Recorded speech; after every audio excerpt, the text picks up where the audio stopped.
Well, greetings, world, and greetings, Seven Spot. It's a brand new year. Happy New Year from all of us at Seven Spot to you. Let's make it rock. It's going to be great.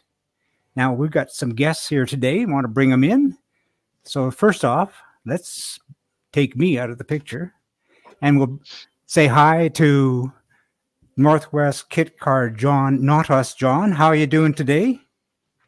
Grace, it's cold and miserable and dark outside, but Happy New Year, everybody. Great having you with us. And joining us from Nashville, Tennessee is Dave LaSalle. Let's bring him in. Hey guys, hope everybody is awake and functioning. How you doing, Dave? I'm great. Having a little difficulty with the audio there. Well, now joining us, add to the stage. Joining us from somewhere in the UK is our good friend Craig Hutchinson. How you doing? Not too bad, thank you. Yep, I'm in Coventry in the UK. Fabulous having you with us. And our featured guest today, coming to us all the way from somewhere in the UK, is Sean Finch. How you doing, Sean? Hiya. I'm good. So I'm Southampton, so I'm down the south. Absolutely fabulous having you with us. It's going to be a great year. Let's make it rock.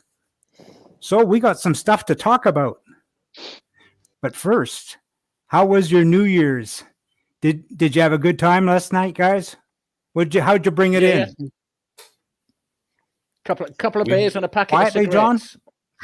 Oh yeah, you're on. Couple of beers and a packet of cigarettes. Oh, we watch everybody else's and then go to bed early. Yeah, I was asleep by 12. I watched the. I'm still going.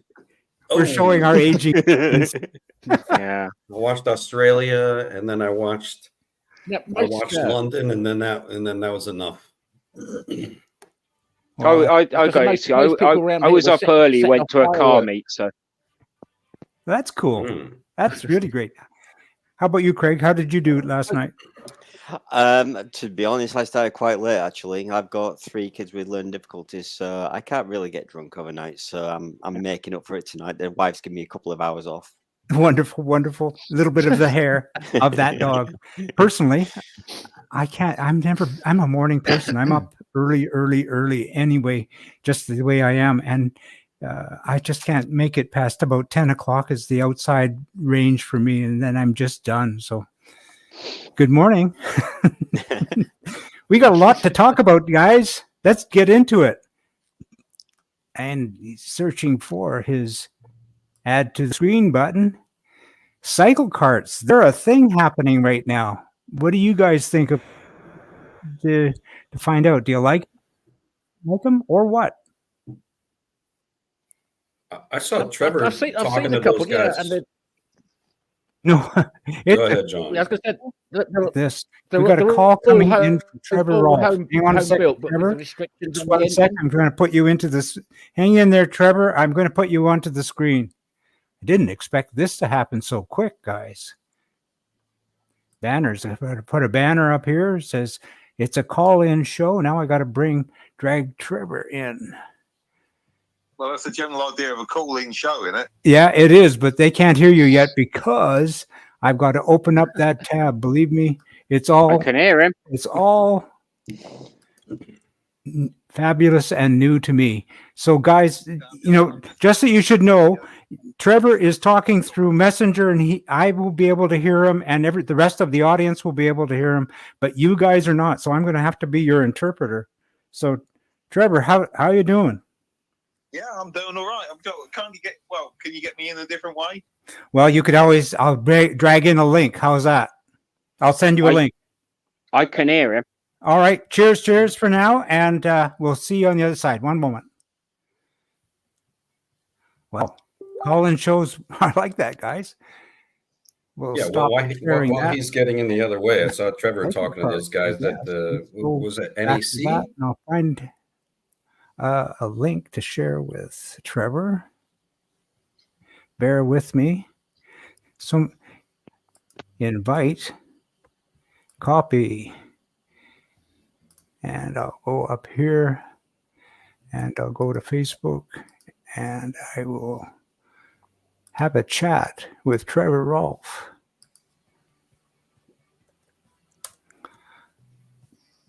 There you go, Trevor, and all you have to do is click. And he's going to talk to us. I'm sure he'll want to talk to us about cycle carts. So why don't we bring that back onto the screen? If he can manage to do that, if he can pull that one off.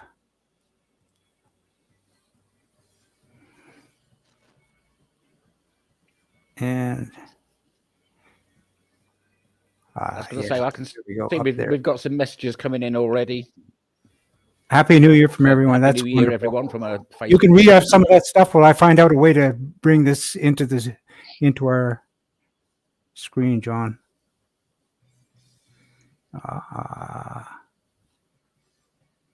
No, that's an interesting thing. I think this is probably one for Craig. This message. Yeah, as I told you, hang on. You know, I hoped I would make it past the intro. I turned away for a quick second, and there's Paul. Come on. God. And then we got. Right. Is that why you Is your love right car hand man or shows? left hand man? Oh, it never leaves me alone. Right. I tell you. I apologize. I do figure it out. I will eventually figure it out, guys. Here we go. Don't worry, man. Nobody else is even awake yet. It's probably about 5 people watching too. So that's not that. I think. So we're waiting on Trevor, which I'm sure he'll be in like any moment now, clicking in. Cycle carts. Has anybody been following them? And what do you think? I know the John? engine restricted, aren't they? I think they're normally using. Is it the Honda engines that they're using?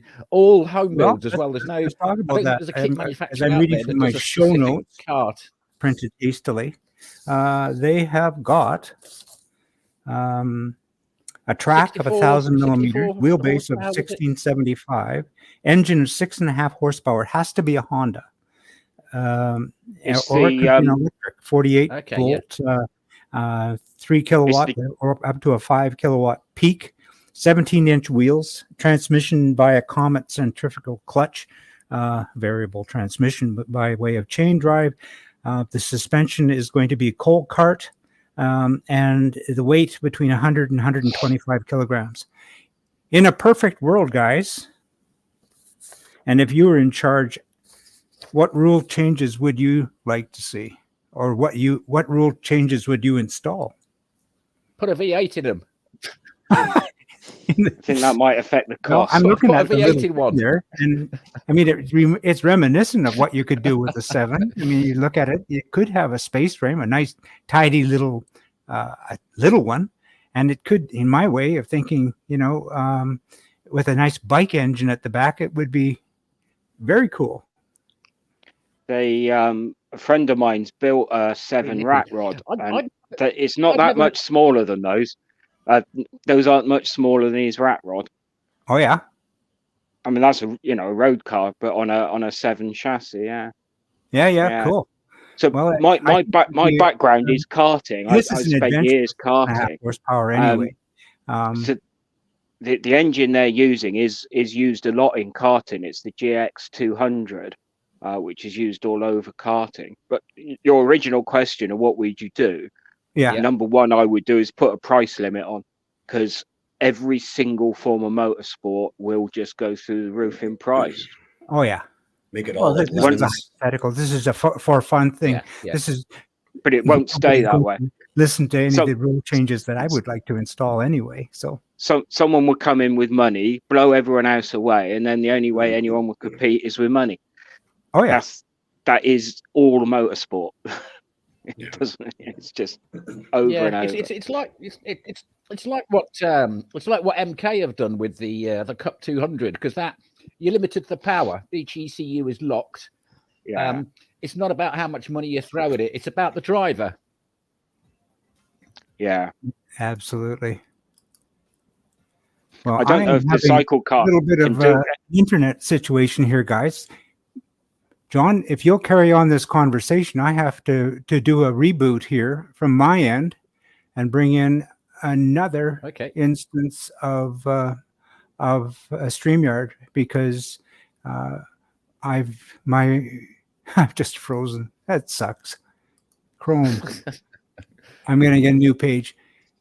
So while we're at it, Sean or John, you've got the controls there. Why don't you bring Sean into the picture, and Sean can show us what he's got in the shed. Yep. Thank God we got somebody else in control.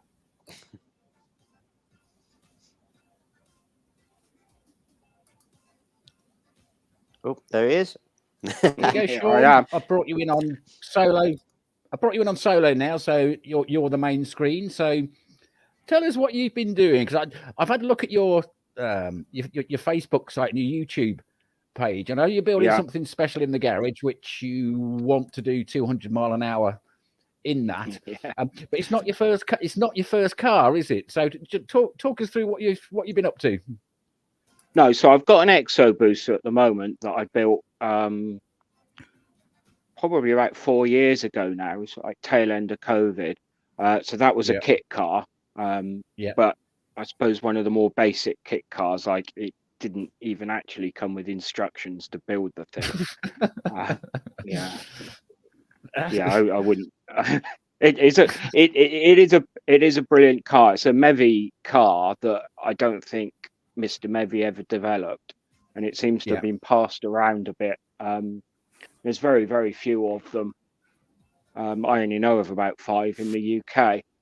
But it's a brilliant car. So mine's got a turbo Hayabusa engine in it. A turbo, quick. Yeah. So it weighs 450 kilos. With a turbo on it, that's going to be mental. Yeah, depending on the spring I put in the wastegate, I run it anywhere from about 280 to about 350 horsepower. Right, so, yeah, it's really quick. Really, and you can really dial it up and down. Well, yeah, you just change the spring in the wastegate, so it's a sort of a 20-minute job of taking the lid off the wastegate and changing the spring, and then it runs more boost. Yeah. But that's up for sale now, because as with most of us, it's the needs to sell to fund next project. I'd love to keep it until the new one's going, but I'm probably going to run out of money before new one's finished. So yeah, fortunately that one's got to go. But yeah, so new project is behind me there in its very, very early stages. So the plan is to be, the way I've tried describing it to people is it would be a cross between I hate using the word atom, but an atom and a radical. So a kind of an exo LMP kind of thing. That makes sense. But cool. A bit like those cycle carts, I'm going Honda power. But I've got a K24 engine to go in it. Have you seen have you seen that K24 that XCS Designs are importing from the States? It's all custom made. They're getting 1,000 horsepower out of a K24. I mean, it's not going to be cheap. It's not going to be cheap. No. Well, it's with the caveat of it's stuff I've read on the internet, which you've always got to take with a massive pinch of salt, haven't you? Yeah. But most stuff I've read seems to think that the K20 and 24 engine you can run up to about 500 on standard internals. They bolt a turbo on, and don't even lower the compression or anything. Wow! An ECU to control it all. I mean, there's people running them on drag strips, so not very long, obviously. But up at 700 with standard internals on them, which is phenomenal. Yeah, the guys. So they're the 2.3 liter, isn't it? Is that the 2.3? 2.4. Yeah. I'm so back, John. The K is like the series of engines. Trevor Rolfe in, because he's got a word or two to say. Hi, Trevor. Sorry to make you wait like that. My computer completely froze, so I had to boot it up again. Are you with us? I'm with you. So I was having audio problems.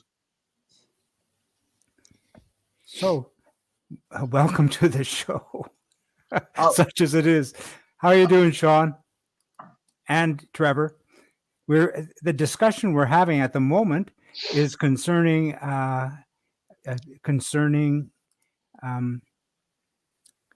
cycle carts, and you had a good deal of experience at all the shows. Yeah, so you want to share some of your thoughts on them, Trevor? Yeah, I was sort of stuck backstage, so I could hear what you were saying, talking about sort of cost limits and all that kind of thing. And it was very interesting talking to the guys, and I'm on their Facebook page as well. And they are, it is very much the ethos. I've come from a karting and a road rallying background. Whereas somebody mentioned, the money you get sort of chucked at it, and then it gets sort of very hard for everybody else to come up. But from their point of view, actually, the racing seemed almost secondary just to the fun of particularly building them. And it's interesting, a lot of people jumping on the Facebook pages saying, "Oh, this looks absolutely brilliant. I've seen the videos. I'd love to have a go. Where can I buy a kit?" And very quickly, there's you don't buy a kit. You find yourself a car which is an inspiration, and then you build something to replicate that. And just one thing that was mentioned about engines, they are happy with clones of the Honda engine. I think it's a Hyundai. You're not supposed to say Hyundai anymore, right? There's a Hyundai engine for about all these foreign car companies are changing the name. It's like Skoda. What? I don't get it. But anyway, so they're sort of happy with those kind of clone engines, as long as obviously you don't sort of rip the arse out of it, basically. But it was very much, they were not quite. I wouldn't say they were filtering people, but they were saying very much the ethos of this is not to just go out and buy a kit or buy a already built one and throw your checkbook at it. Your entry parameter is almost your ability to build your own car. Yeah, cool. I wonder if they'll be able to keep it that way. We were just talking. Yeah, we were talking to Sean about his build, and we'll come back to that. But it might keep some people out of it if people aren't competent about building a car. I don't know. It might people might be interested, but think, "Oh, I can't weld. I can't do that." But well, speaking of Sean, I was looking at Sean's 13mm channel. That I've lost my 13mm again channel, and I came up with some of his early vids about his fabrication process with sticky tape and bamboo cane. So when I first saw that, I thought, John, are you building a cycle cart? But has that got MSA approval? There's more to it than that. Yeah, I don't think that would pass the MSA approval, would it? Yeah, I think you're going to struggle for an E mark on that one. The fireproof very isn't entertaining that great channel. either. So what is it you're working on there, Sean? So I was chatting when you were off a minute ago. We chatted a bit about it. So the plan is it's going to be a sort of a bastard child of an atom and a radical in looks, a sort of an Exode radical. But unlike the car I've got now, it's getting a car engine in it rather than a bike engine.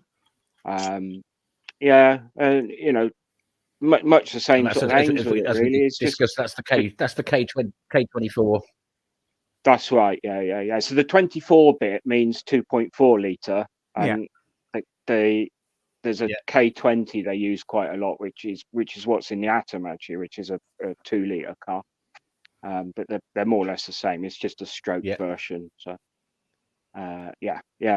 And you're saying you can turbo it and get up to about 500 horsepower on a stock engine. Did you say? Evidently, I'm only regurgitating what Facebook tells me here, which as as probably everybody who's ever built a kit car or any tuning knows, that Facebook doesn't always fully tell the truth, does it? So Really? hopefully I won't end up with an engine in bits. Yeah, I've had the first engine in the Exo Booster, the conrod went all over the road. So, yeah. Well, the conrod came through the front of the engine because I was told, oh no, you don't really need to dry sumpit, not for track days. Yeah. That wasn't quite right. That's definitely out of warranty then. Yeah. So you're going to have a rear engine setup, like yes, Adam configuration, and what are you going to use? One of the LSD Honda transmissions? Right. So the transmission I've got with the engine is a 5-speed, but it doesn't have LSD on it. Unfortunately, the LSDs only seem to come with the 6-speed gearboxes. So at some point, I'm doing my normal thing of keeping an eye on eBay for a bargain LSD, but the sort of the plan is with it is to sort of do it in stages. So the first stage would be engine bog standard in, and get it IVA'd and all that kind of stuff with the engine standard. So there's not a huge rush to get an LSD. I'm on quite a tight budget with it as well. So, anything like that I can pick up, on eBay, is going to save me a lot of money over, having to go buy a Quaif or something like that. So, yeah. Do you follow the guys on Humble Performance? Yeah. Right, because I follow the MK stuff, but they sort of, because they're working with MK now, aren't they? I don't know if Humble is guys in Oklahoma over here. Right. Kenny. Oh, sorry, Born. It's Born I'm talking. Yeah, Born. But it's all the same. It's all the same stuff. Once the Drag Cartel drop-in cam is, but you're going to go turbo eventually. Yeah.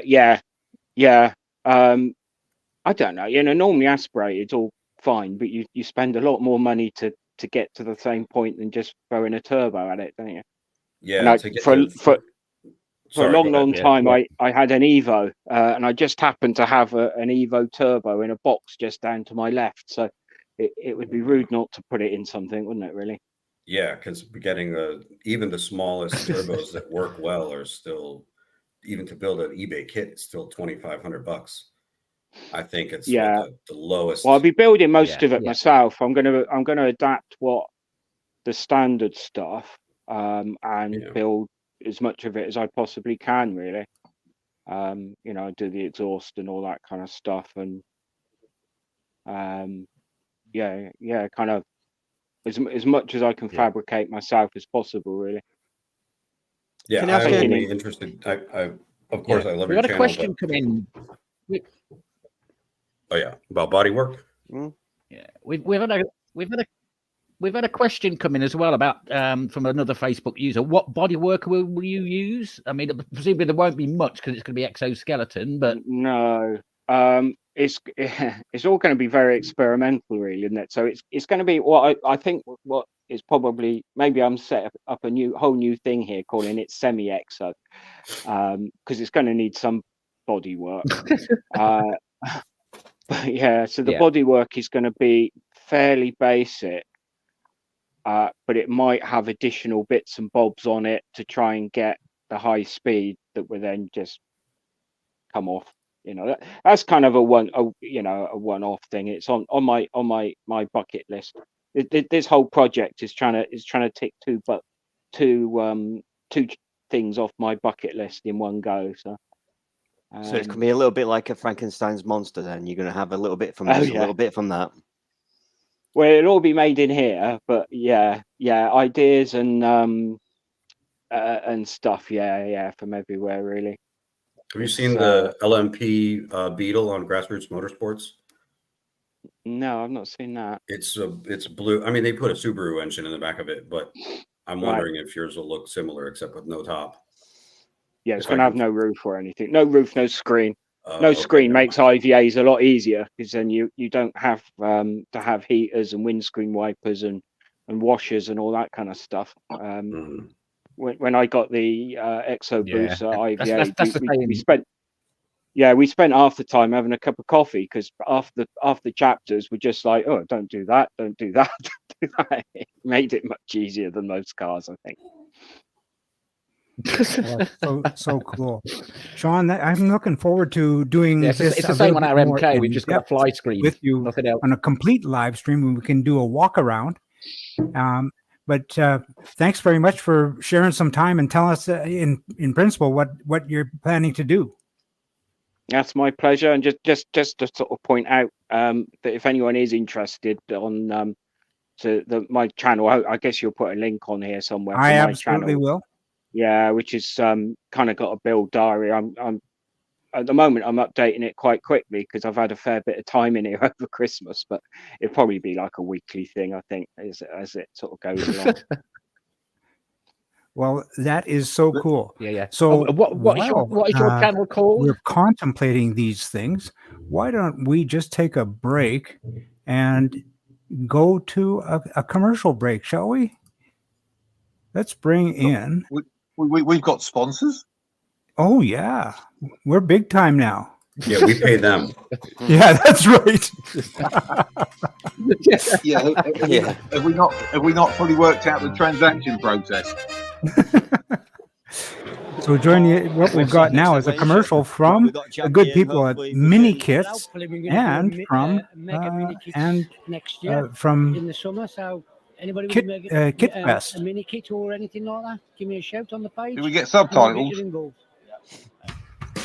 Not with Paul, can't afford them. Yeah, we need a translator. So tell us, Craig, and tell us, John, what is happening there? Well, what can we say? Mini Kits have been invited along to join the Kit Fest, set up by Trevor, John. They know all about it. We're just coming along, we're showing our face, and we're showing them some support and bringing some large varieties with us while we're doing it. And John, tell us how the Northwest Kit Car Owners Group is involved at Kit Fest. What is that all about? It's probably I think it's the 4th year we've been running it. It is in association with Santa Pod. This year we've always got mini kits or mega mini kits, if you like, and that's hopefully going to be the largest gathering of mini kits ever. We've got a good association with Santa Pod. Our particular bit is a not-for-profit organisation, and anything that we raise goes directly to Clare House. And there's a couple of videos out there as well because we at that Santa Pod where it was over, I think it was about 50, being sad, I probably count. That actually went down the aisle forward abreast with kit cars. That went down really well with the organisers this year. As I say, mini kits will be there. It's the Fast Show also will be there on the Sunday. And if you look at, there are some videos of the Fast Show, what they're up to at Kit Fest, or part of Kit Fest, I should say. The other thing I would say as well, if you do go, do not miss the jet cars. One in particular, Fire Force, absolutely awesome. I mean, these things, they're shooting out flames, I don't know what, 20 foot long, just absolutely awesome. They're hitting 300 mile an hour, something like that in a quarter of a mile. Absolutely awesome to watch. So if you do go, do not miss the jet cars. There's also going to be a stunt show there as well with bikes and cars and things. Do not miss that either, because it's in a separate area. But yeah, it's going to be a great weekend. I mean, there's camping available as well. Last year, or well, I'll say, yeah, it is last year now because we're on the first. Last year, I went with my boys and we took his camper van and we stayed for the whole weekend. There's just so much to see and do. It was a brilliant weekend. Can't wait. Really looking forward to it. As I said in that video I did for it, it was you don't so much as watch Fire Force, you feel it. Dropping out a little bit here. Me? Now, moving right along. No, I've lost everyone.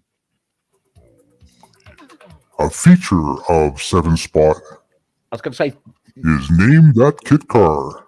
If you know it, call. No idea. I thought that was Barry White then. What do you think? Do you like it? Well, use it on Valentine's Day. Wow. Okay. I like the turn. No, can't help you with that one. It looks like an odd Caterham 7 to me, but there we are. It's not something like a Dunkerboard or something like that, or. Well, I'm not going to throw too many hints, but I would have expected that Trevor would have known, but I mean, no, sorry. It's a wild world of kit cars. What do you think of the boat tail idea? I like the back end. That looks good. We've got some guesses coming in. Actually, shall I put them up? That could be one of those cycle cart rear ends, couldn't that? Yeah, boat tail. Yeah. Yeah. It well, could I'm actually, going to tell you, this one's not from our continent, not from North America, certainly not from England. This one is it rear engine? Australia. This one is a Shrike. Not with those side pipes. It's got to be a front engine. Yeah, good point. Well made. Yeah. I was looking at the height of the boat tail because it looked like it was sort of bulky at the back to sort of cover up an engine. Perhaps it's got a massive fuel tank under the back. Yeah, I see what you mean. Well, I can tell you this, that Troy Unluff, our good friend from Troy Shed, says that his dad worked on this car. This is a one-off of Shrike.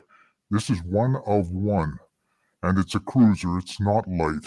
He says that car has about a boatload of bog on it. So it's not a light car, but it's pretty. You know that effect's still in her voice, right, Jim? I do like the look of that. Thank you very much. How's that? No, it's still there. Still there. Still there, Jim. It's funny. How's that, guys? Oh! Now we get both. Is that a bit technology's gone I too cannot far, actually Jim. hear that. Well, that's an interesting point. Well, that's actually a Shrike, and it's one of one, and presently for sale. If anybody's interested in buying it, you can go to Richmond's and put in a bid. And speaking of putting in a bid, I'm going to close that window. I mean, that's fun and everything, but somebody did put a guess in that it was the feel is. Say that again. He's saying Happy New Year from Argentina. Someone did put a guess in it was a feel is Alpha. Guys, if anybody wants to phone in, you could be the winner of your very own 7-Spot t-shirt. I will mail it to you tomorrow. Just call. You don't have to guess it. All you have to do is give us a call on Messenger and wish us a happy New Year. Wonderful t-shirt could be yours. Trevor's I haven't got one.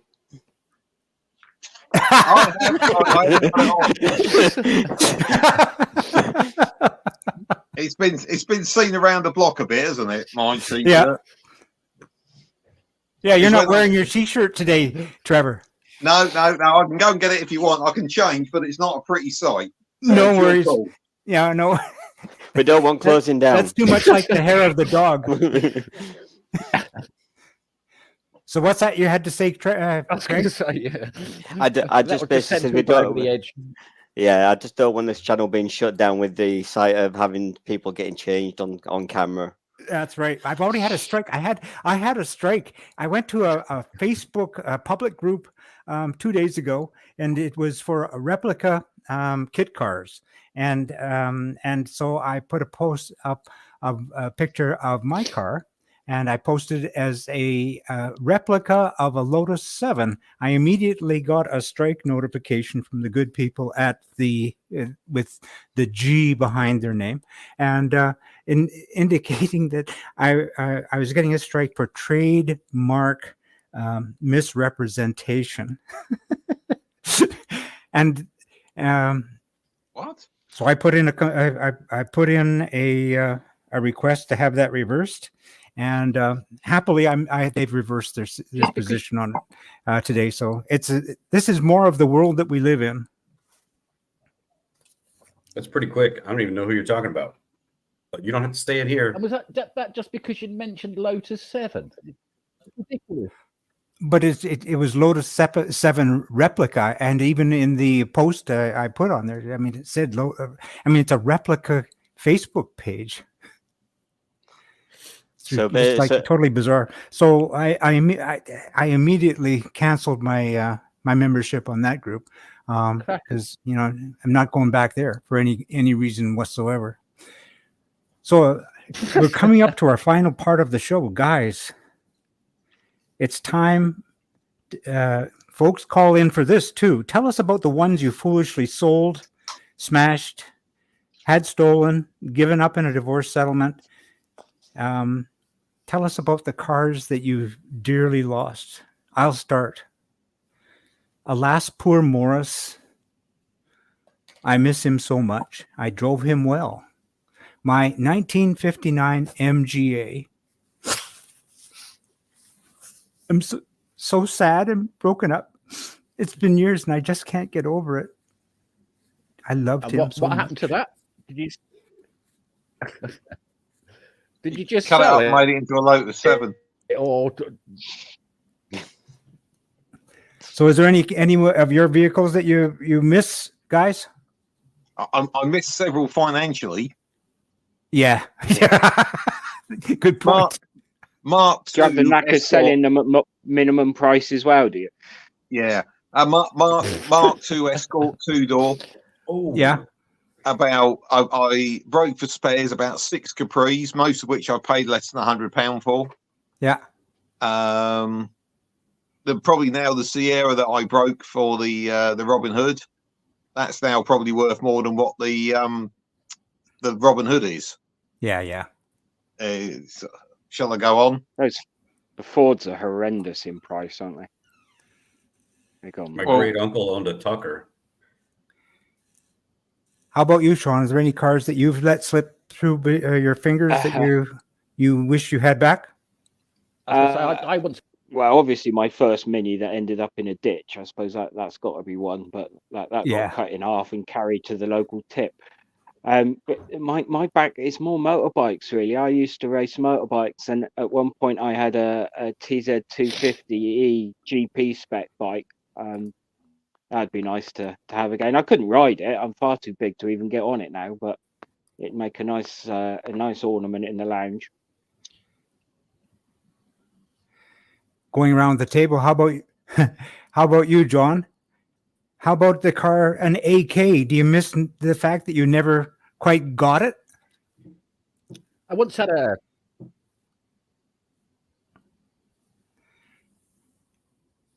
Well, he's so sad he can't even talk.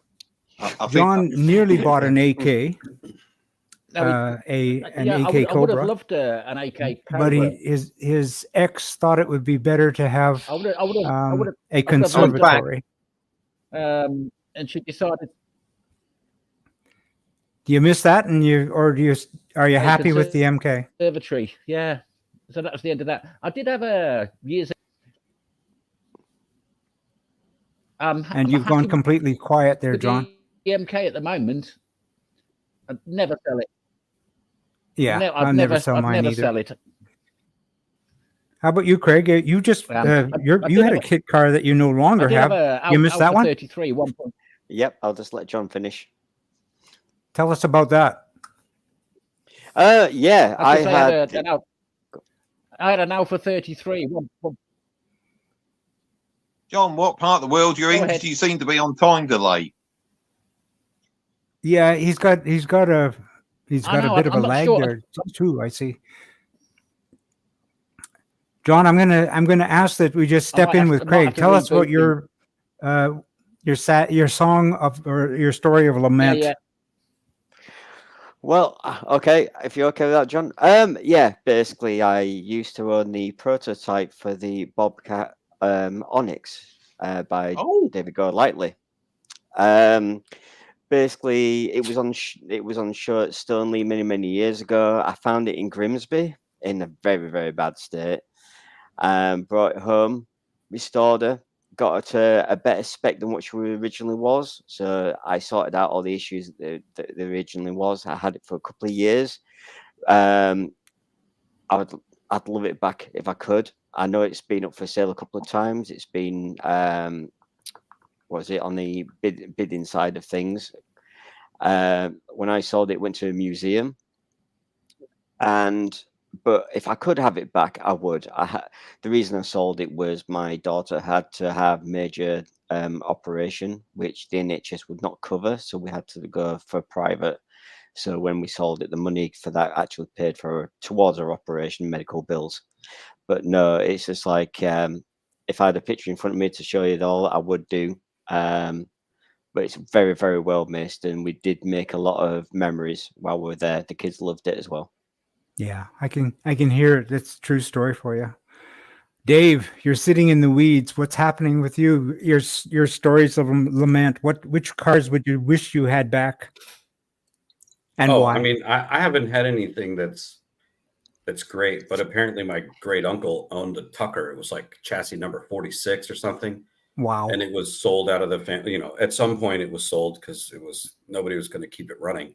But then we just found out like a few years ago that chassis was sold for $1.5 million to like the Tucker Foundation or something. It's like, whoops. Wow. But you know, it's like everything. If you keep it running for long enough, then you're not going to get rid of it. If I ever finish this kit, I probably won't even be allowed to sell it, and nobody would buy it because they'll see me and be like, "Oh, wow, you made that," and they'll walk away. But, you know, especially if they watch the channel, or mostly I'm breaking stuff. Well, that's the interesting thing. That's a completely different topic than what we're the way we're going with today's discussion. But Trevor, you built your Robin Hood. Tell us, when you were building that, did you bash your thumb at all, or did you make any errors that you had to call in somebody to easy out your bolts that you broke, or any other mishaps like that?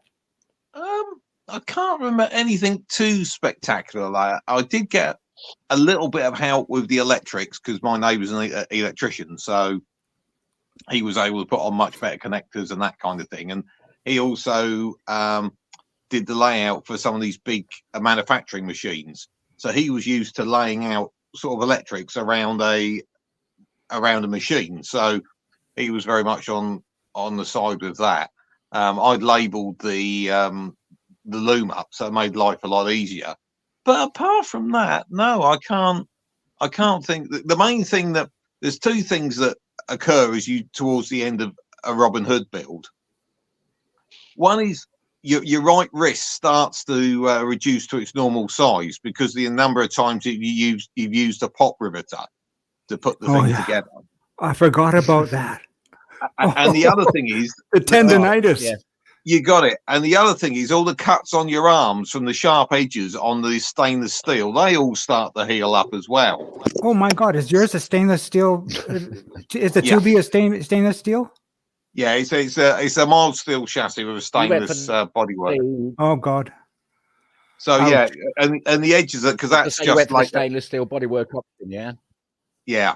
Well, I say painting it, and but they were just laser cut out, so the edges of that are fairly sharp. So you sort of need those. You need those gloves the wildlife people have for handling some really dangerous animal. Would be absolutely ideal.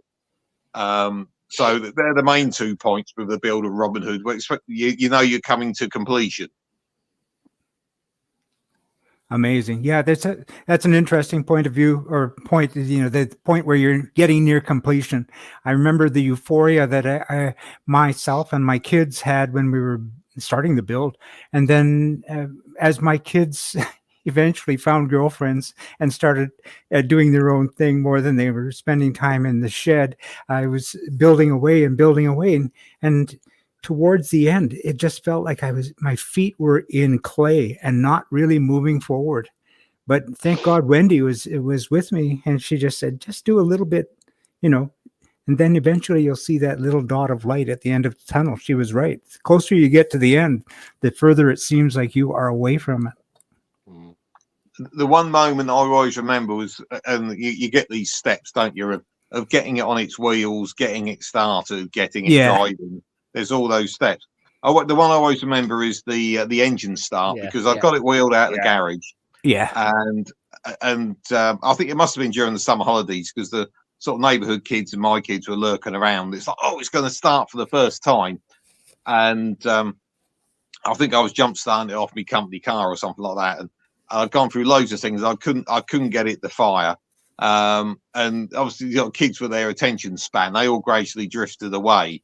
And I found it wasn't sort of pulling the fuel up from the tank. So I went and got another sort of gallon of fuel and put that in, and then turned it over. Yeah, I got fuel coming through, and brilliant, it all fired up. But by that point, it was about an hour and a half later, and all the local kids and the audience had lost interest. So I had no one to share the moment with, and it just sort of fired up and sat there and ticking over in front of me. But I was on my Todd by then, because the excitement level had dissipated rather. How about with you, Sean, with the Exaboost? First engine start's a big thing, isn't it? It took a while with that, because I've used the original ECU, and there's surprisingly for a motorbike, there's a lot of interlocks on there to stop you starting the engine. Like clutch and side stand, and there was this really odd resistor I had to put in. So I had a lot of false starts. And when it finally fired up, I've got to say, mate, it's probably the closest I've been to tears for a very, very long time. I know the feeling. I changed the engine on mine. Well, it needed to be replaced. So just leave it at that. But I changed it with another Gen 1 boost, a 99, and I couldn't get it to start with the ECU that I had on hand. And then I found out after a while, that I had to match the stator to the ECU. The Gen 1s aren't all the same, are they? We've got someone calling in. Here we go. We have somebody. Hang on a sec. Got to figure out how this works again. Paul, you're there, and I'm going to call you this time and bring you in, because it'll work better. The person that's Stay there. Stick with us. So I'm going to call in. Please don't tell me he's got a Brummie accent.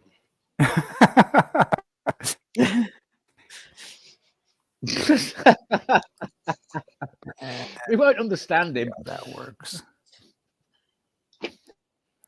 I'm going to say, Jim, when you've got a second, mate, I've sent you a link to the actual Onyx that I rebuilt. It went up for sale about a year ago. I haven't. I don't want to get offside with YouTube. So is it your piece of work that's on that? Is that your YouTube, or is it somebody else's? It's not my. No, it's someone else's YouTube, but that is my work. Yeah.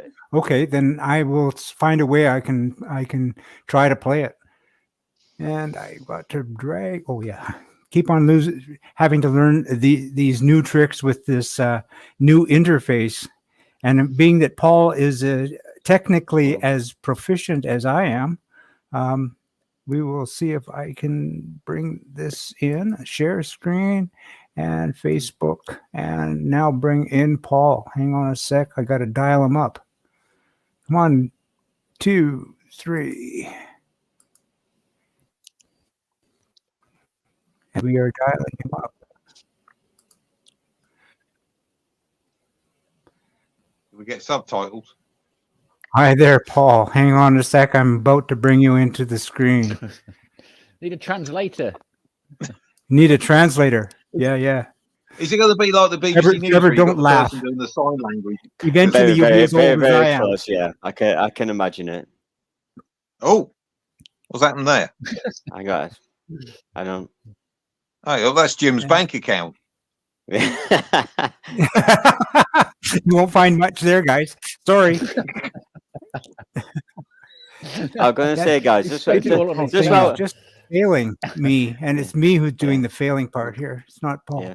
There we go. Just while You know what? while you're trying to dial him in, can I just get someone to sort of say hello for she's the reason why I had to sell the car. So if I just turn the camera on, she's actually joining us and watching us as we film live. This is Isabel.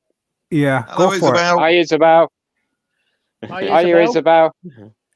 Sorry Happy about New that. Year. it. I'm afraid that we're having real difficult. I'm the one who's having the difficulty here, Paul. I apologize, but for some reason I'm having difficulty bringing you in. So I'm going to try just a plain ordinary phone call. Can't you send him there's the Onyx. the link like me? Yeah, I could, but he's not. Tell him, Craig.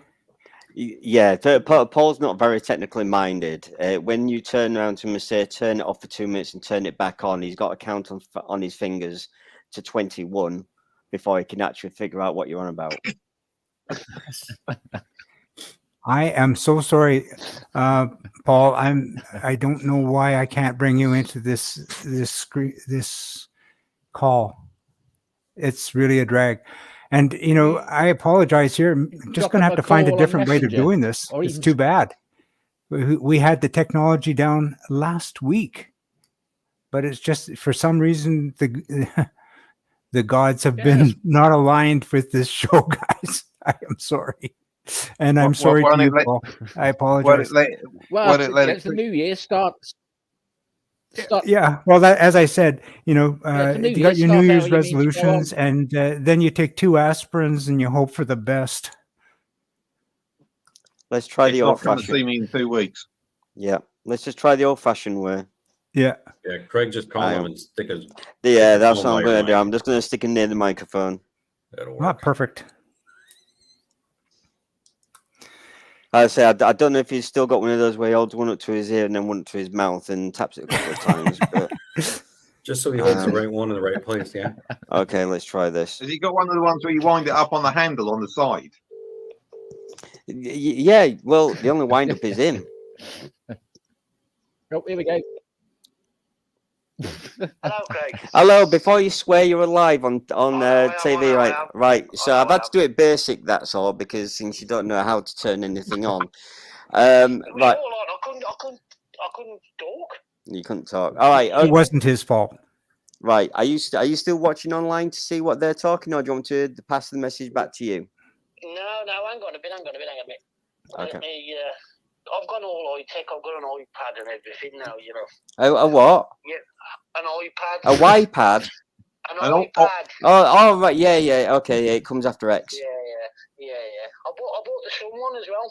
You bought I bought the son one for Christmas, and I also bought the daughter one for Christmas. And I thought I'd follow the thing on, and I bought my missus and Ian. And what truck did that fall off? I'm still alive, you know. Yes.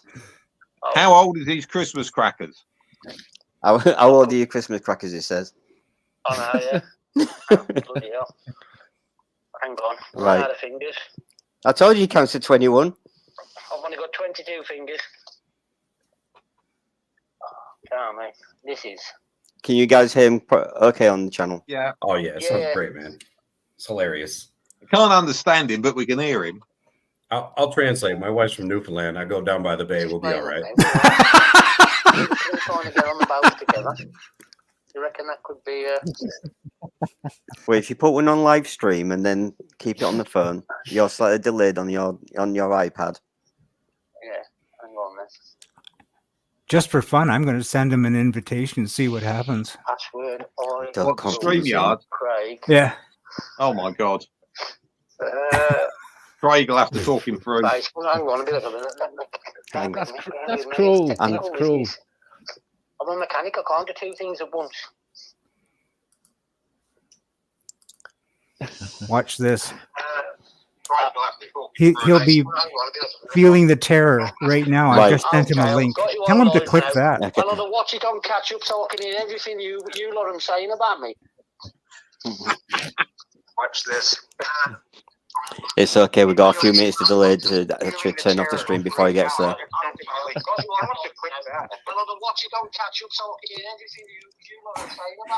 Does he know how to click the link? Yeah, I don't even. I think I've got to stand alongside him and show him the next time. I know.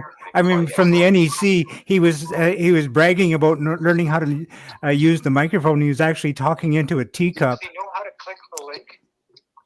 Yeah. That was the second line. I've got to stand alongside him and show him the next time. I know. I mean, from the NEC. Hang on.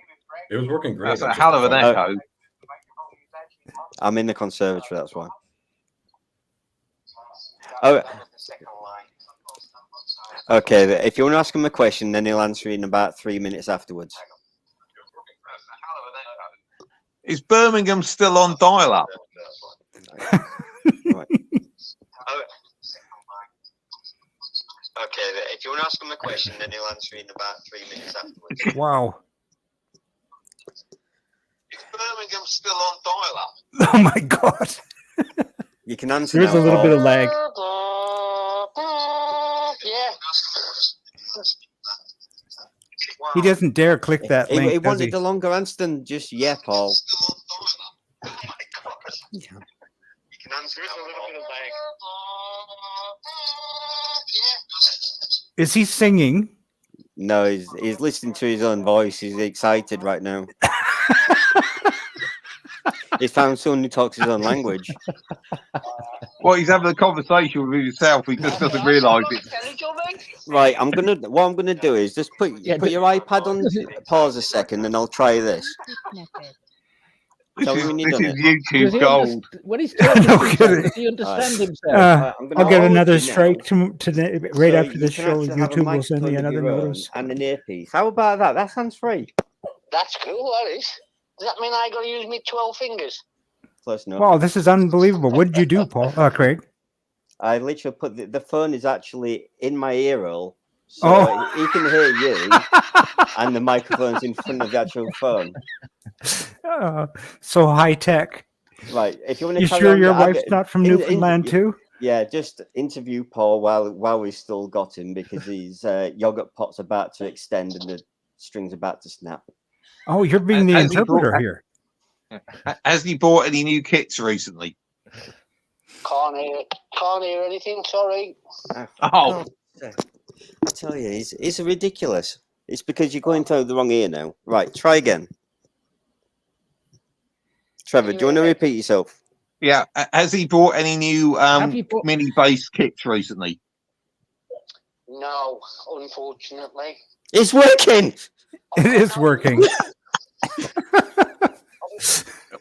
This is a Marconi moment.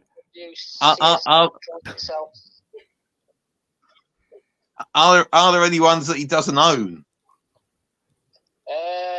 Yeah, all the ones that aren't in my name on the V5.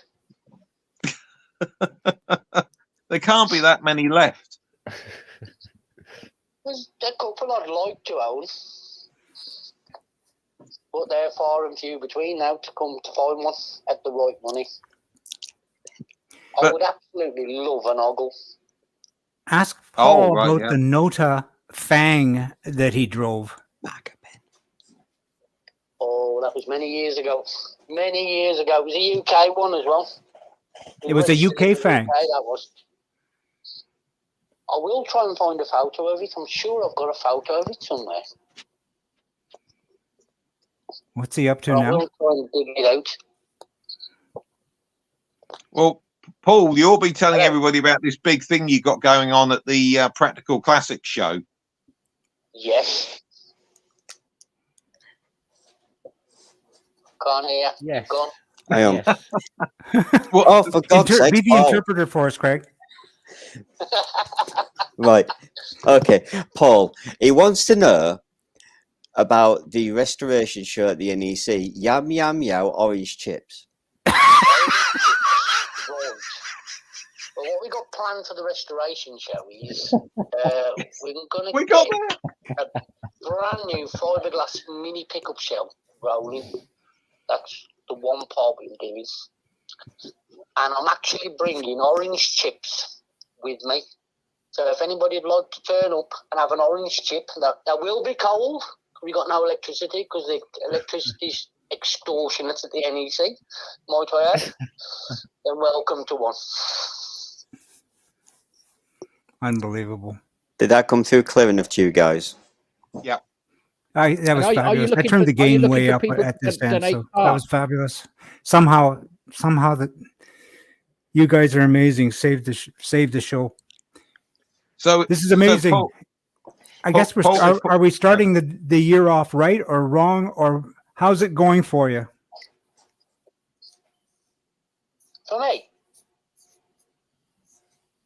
yeah, Paul's still in the chair, so he wants to answer that question. I don't. So Paul, what's the ambition with this mini pickup then at the show? How far? Where is it going to start, and where are you going to finish with it, or hope to? Well, it's a bare shell at the moment. It's in its raw fiberglass state. There's no reinforcements in it or anything. So we're planning on taking it as far as we can over the weekend with the resources that we've got. So it'll go there as a bare shell. It will actually come out rolling. But how far of a rolling shell it's going to be, I don't know. I honestly Are you don't going know. to? I didn't see that sign. If you could hold that up one more time, Craig. There we go. That makes more sense. Now I get it. So are you going to do any sort of TV kind of cheat stuff there, Paul, and do a little bit of preliminary work, or is it going to be real skin of your teeth, turn up and hope you can get it on its wheels? Well, yeah, that's the plan. The car at the moment is in my lockup, and the owner of the vehicle, who Lock up, he says. Lock up, not look up. Who sadly passed away, not last year, the year before, I believe. Yeah. Yeah. It's his vehicle. He never even saw it. Well, he lives in Bristol, and obviously, the family didn't have room to store it, so I've actually kept this in my lockup now for over 12 months. And literally, I'm going to take it from Dudley, which is probably 15, 20 mile away from the NEC, and I'm going to collect it at the NEC, roll it. And obviously, they're going to be working on the family art. So. Are you needing any parts, Paul? Duct tape, double-sided sticky tape. There's a massive list. But I'm covered. I've got enough cable ties in the van, so we should be okay. Well, if you can't fix it with cable ties, duct tape, or WD-40, it's not repairable. Well, it's certainly not a kit car, but then either, is it? Can I just say that by the end of the show, it'll be more of a moving project than his own cars. Oh, that's naughty. He builds them, he runs them, and we still have to push them. Where does that come from, Paul? I've got too many. Is one of them a BMW? Well, the fundamental problem is he's a Brummie, so he's too tight to put the petrol in. Well, yeah, that as well. God, it's like a double act. I'm black country, I am. I'll let you know. If I need petrol, I have to go and siphon it. May I just say we're like this all the time off air? No, we're not. I don't know you. What you mean? You mean I've been stood alongside the complete stranger for 4 years? So you just follow me everywhere. You're a stalker. Calm down, you know. The police will be hearing. You're a stalker. That's all I'm saying. We got to do an interview with Stalker. Yeah. Pretty hunters. Have you told Well, me the story how me and you met? No, I haven't. It's a bit of a weird one, really. It was actually the restoration show in 2018. It was Dave who'd actually got them standing there in Hall 3. I just purchased the Onyx, and I was walking around just not knowing anything about it. I just walked up to the mini kits. I said, "Do you know what about this?" And this guy comes walking out, a complete weirdo. I thought, did I need to run away, or did I need to try and speak his own language? The running away was the easiest bit, but I stayed. And he came out and he says he did know all about it, and he gave me a lot of information. And unfortunately, I've been tied in ever since. We've had a question. I don't know if people saw, and Paul might know the answer to it. What's the date of the NEC show? Oh God, hang on, let's have a look while I'm online. It's back into March. Over to Craig. I'm looking. I've got the phone strapped to my head. I'm trying to work That's a all right. computer. Paul could Google it. 22nd to 24th of March. There you go. Luckily, I can multitask. Well, the other thing is, Paul, presumably, if you don't finish it at the NEC, a couple of weeks later, you've got Kit Fest, so you can finish it off there. That's not a bad idea. I'm sure John can get him a tent, and people can come over and watch him build. After the NEC, we'll be going back down to Bristol, but Bristol isn't that far away from Kit Fest, is it really? Have you do you not travel far from outside the M42 perimeter there, Paul? Now I've got a really small map on my phone, and it's about about 5 mil. Yeah, well, I would say that Bristol is approximately 110 degrees different to the direction you need to take to get to Santa Pod. Right, yeah. And how far is Santa Pod from the other side of Birmingham? Right. Well, I could tell you exactly how long it's going to be to Santa Pod from the other side of Birmingham, but do you want the real version or do you want your version? We'll need a translator. Sorry, what did you say, Paul? Your version, I like yours. Yeah. Okay, yeah, on tack. Okay, so you're talking probably about an hour and a half from Birmingham, because by the time you get onto the A roads down the A45 and then pick up from there, sort of thing. Yeah, you're talking about an hour and a half from Birmingham. Do you want a quick side story when you talk about times and distances for things? It depends on how much Carlin has had. No, I don't do carling. I do wine. Okay. But I did a lot of show work in Ireland at one point with Suzuki and the British Superbike, and as a sponsor for that. And when you're in Ireland, everything is 10 minutes. And I got caught out with this to start with, that like, how long are you going to be? 10 minutes. And like an hour and a half, they come back and don't think anything of it. And then on about a third occasion, they said, we're going to go and pick something up. We'll be back in 10 minutes. I said, right, how far is it? They went, Well, it's about 18 miles there. I said, right, so 18 miles there, 18 miles back. So that's 36 miles. And, I said, how long is it going to take you? And they went, about 10 minutes. I was just like, it was just everything. Just time in Northern Ireland is not linear, and the quicker you learn that, the better you get on over there. Because it's like opening and closing times for shows were just guidelines. It's not like the NEC where they sort of open the gates and the herd sort of like whooping through the door and consume everything in the path, as I'm sure you found out at the NEC. But yeah, it's a whole different experience. But it was just that anything you wanted or whatever was always 10 minutes, and you very quickly learned 10 minutes was a very, very flexible timeline in Ireland. Is that a true story? So Paul, it's 10 minutes from Birmingham. Is that a true story? Because my gaffer must be Irish, because he reckons every job's only a 10-minute job. Yeah, 100% true. I'll say I eventually pulled him up on it, and he still went, "Nah, it'll be 10 minutes." And I just went, "Oh, for God's sake!" So, mind you, I went drinking with the road racing boys because that was something else we were involved with, and it got to about 3:30 in the morning, and I thought, I can't cope with this, And these guys, they're living life on the edge of the hardened drinkers, and I saw him again about 11:30 the following morning, and I said, "Well, how long did you carry on?" He said, "Well, they asked us to move on when they wanted to come and set up for breakfast."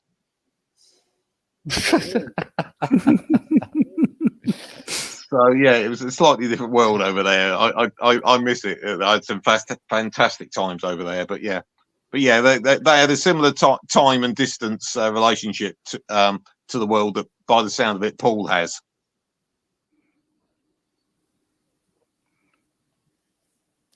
Got nothing to add to that other than my wife has the same relationship with time. It's a struggle. And I'm the type of person who can't be late. It's not what I do. So thank God for sat navs. Guys, we've been on for an hour and 10 minutes, and it's January 1st. I want to wish each and every one of you a very happy new year. And I want to say thank you so much for joining us today. Sean, thank you for your patience with us blundering through. Trevor, thanks for dropping in. Dave, thank you. Craig and John, I think that we've covered all the bases. What do you think? Yeah. Let's just try one thing. Paul, can you wave? Can you just wave at anybody? Yeah, just wave goodbye, Paul. Just wave goodbye. I'm waving. Not okay, we're going to wave You're back. not supposed to get the taxi. Are you seeing us, Paul? See you later. See you, bye. So guys, thanks so much. Can I just ask one question before we all go? What's the plan with this? Is this a regular event, or are we, Jim? Well, I want to do call-ins. Absolutely, I love it. But I just like it's new technology for me, and there are bugs. Absolutely, as you can see, my computer completely crashed, and thank God John was on the other end to take control of it. But I like the idea of people being able to call in, and it just makes it, from an interactive point of view, I think it makes it more enjoyable. What are your thoughts? So I'd say this is a premiere. Yeah, this is pilot. You just need to practice it. A little bit of practice. Crashing and failing, it doesn't bother me a bit. I mean, I've dedicated 2 marriages to that principle, so you just got to learn it. So will we get a script next time? Well, actually, they did. Yeah, I got a script. Yeah, and I didn't send you one because you were just you were going to be a phone-in, and the phone-ins don't get a script. Sorry, I crashed the party then. Adds to the flavor. But anyway, well, let's plot and scheme on it and make it better. I mean, it couldn't be any worse than it was today. One question: does Paul know he's won the T-shirt? Oh no, we have to. I guess. Yeah, Paul. Congratulations, he's the lucky winner. There you go. What was the first prize? He can't answer right now. No, that's fine.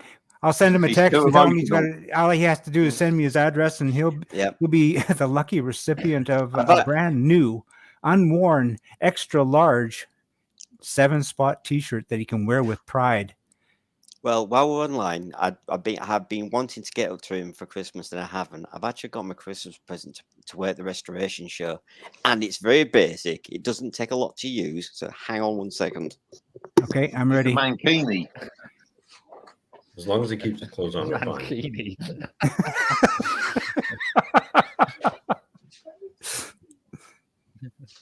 I'm surprised I don't get banned from Facebook more often, really. There it is.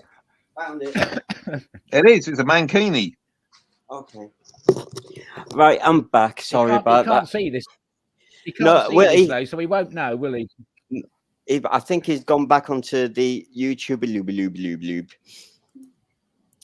So basically, I've got his very own, because we all know Paul. He always wears the same thing. So I've got him his own beanie hat. Oh, there you go. So we all know where he is. But then I've got an accessory for him. What is that? It's got an on and off switch. So he's got his own little light. I can't do any basic than that for him. Can I I'll give you a bit of health and safety warning on those, because I've had a nasty injury for one of those headlights. Don't charge it while you're still wearing it.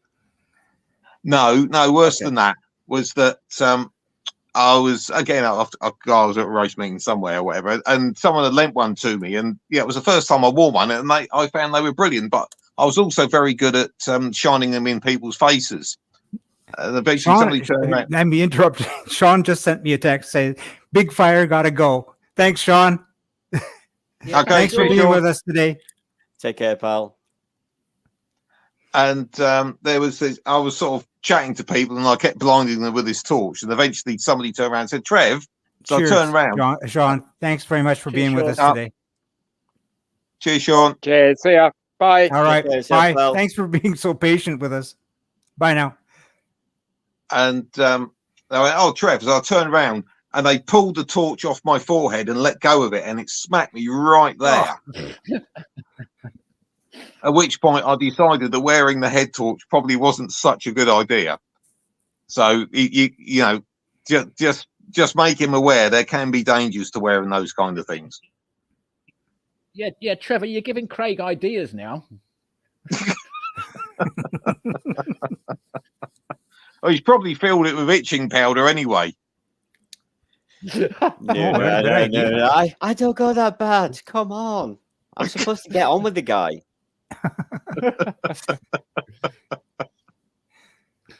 Well, all right, guys. We're on for an hour and 16 minutes. I'm going to wish you all a happy new year. Be good, and we'll see you at 7 Spot. All right? Brilliant. Thank you, Jim. Thanks for organising. Take care. All right. Cheers, guys. Yes. Yeah, cheers, guys. Bye now. Cheers. Thank you, everyone. Bye. Be seeing you.